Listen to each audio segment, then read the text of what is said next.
네, 다음은 교통단속 분석 결과 연속 보도입니다. 선거철만 되면 경찰의 교통단속 건수가 늘어날까요, 줄까요? 단속이 눈에 띄게 주는 것으로 나타났습니다. 아무래도 선거를 앞두고 표를 의식해서 의도적으로 교통단속을 안 하는 것 아니냐, 이런 얘기가 늘 있었는데 취재팀이 지난 3년 반에 150만 건의 단속 실적을 분석한 결과 이게 상당 부분 근거가 있는 것으로 확인됐습니다. 조재형 기자의 보도 보시겠습니다.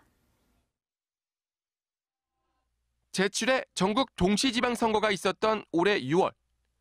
여론 추이 하나하나가 선거에 영향을 끼치는 민감한 시기입니다. 이에 앞서 지난해 5월엔 새 대통령을 뽑는 선거가 있었습니다. 150만 건의 현장 교통단속 건수를 2015년부터 시기별로 분석했습니다. 대통령 선거가 있던 지난해 상반기, 단속 건수가 전년 대비 29% 줄었습니다. 지방선거가 있던 올해 상반기엔 전년 대비 무려 68%나 감소했습니다.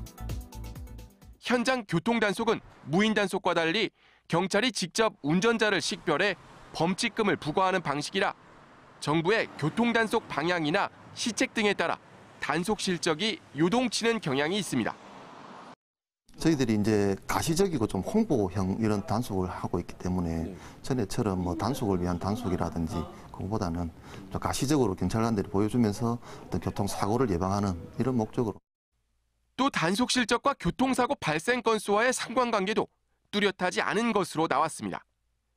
교통단속을 강화할수록 당연히 사고가 줄 것으로 예상되지만 해마다 단속 건수가 오히려 줄어든 만큼 교통사고도 덩달아 준 것으로 분석됐습니다. 단속 실효성에 대한 의문이 제기되는 부분입니다. 많이 하는 이유는 뭐 때문이시라고 생각하세요? 여기가 단속을 많이 아무래도 뭐 실적이 제일 실적이? 예, 여기서 이제 세우기가 제일 나으니까. 경찰의 교통단속을 두고 세수 확보나 실적 쌓기용 아니냐는 비난, 혹은 선거 영향 등 정치적 배경 등을 두고 의심을 하는 데는 나름 근거가 있다는 걸 데이터는 보여주고 있습니다. MBC 뉴스 조재영입니다.